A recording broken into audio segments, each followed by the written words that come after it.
বিগত 17 বছর আমরা ভোট দিতে পারি নাই। এবার মা ও বোনেরা যারা নতুন ভোটার আছেন সবাই মিলে 12 তারিখ সকালবেলায় আমরা বিএনপি মনোনীত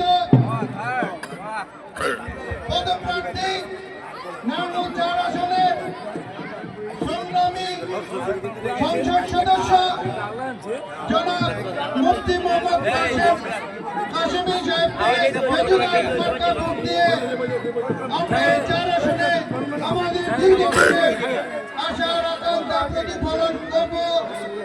আজকে আসলে আমার খুশি আমি জীবনের প্রথম আমাদের ধরনের কোনো একটি অনুষ্ঠানে নিজেকে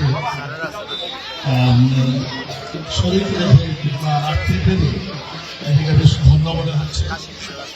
যদিও আমিও জীবনভর এই শিক্ষার সাথে জড়িত, আমাদের সেই শিক্ষাটা একটু ব্যতিক্রম, সেটা ধর্মীয় শিক্ষা, প্রাধান্য শিক্ষা ব্যবস্থা।